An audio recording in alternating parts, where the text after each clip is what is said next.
Hey, we're inside one of the most exquisite palaces in the entire world. They've obviously spared no expense. But what is it? Where is it? And how much does it cost? Welcome to the Presidential Palace of the Emirates, where Emirate leaders meet and host summits. For years, this was private, available only for politicians and leaders. But last year, they opened this to the public.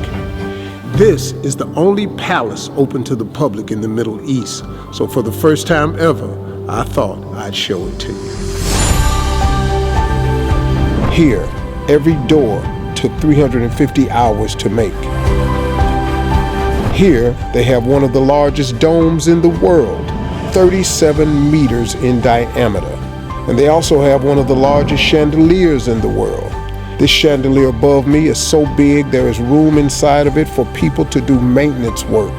This chandelier right here is probably the biggest chandelier we've ever seen. I know I've ever seen in my entire life. I would love to have it as a gift in our home. We would have to restructure the house for it, but we would love to have it. But that's not going to be the case, so we'll just stand here and enjoy it. We can't afford this. Every room in this palace is different. For example, this is the book room, or better known as the House of Knowledge. It is a library full of books. Many of them are very rare and very old, like this book, the Atlas manuscript on astronomy. It was written during the Arabs' golden age, when Arabs contributed to science, math, and astronomy, paving the way for the European Enlightenment. Yeah, they're leading stuff. They translated these books from the Greeks, who were real big into that, and then they got through, and then they gave it to the blacks, and then we turned it into astrology. And the blacks, you said? That's not true, but well, I want that on tape. We want credit for that.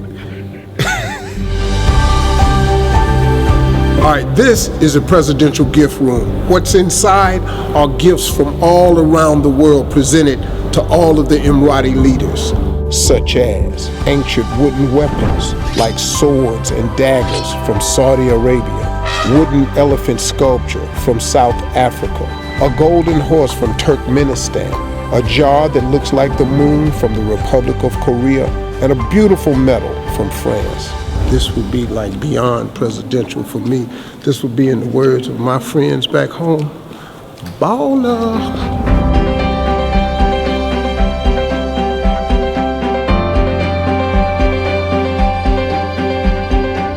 Okay, so this is the food room, but it's better known as the Presidential Banquet. In this hall, there are over 150,000 china, utensils, and silverware, and many of these are made of pure silver. Pure silver. 100%.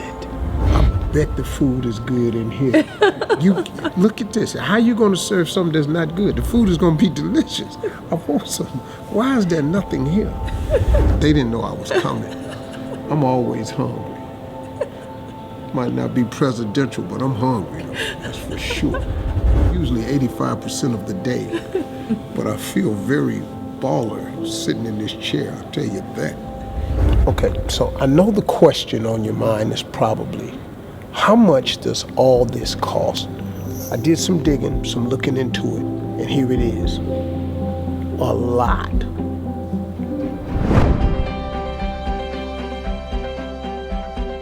But it's really not the price that matters. It's what this stands for. This is more than gold, more than silver. This is the history of the Arabs and Muslims. This is their culture, presented proudly and beautifully for the rest of the world to see.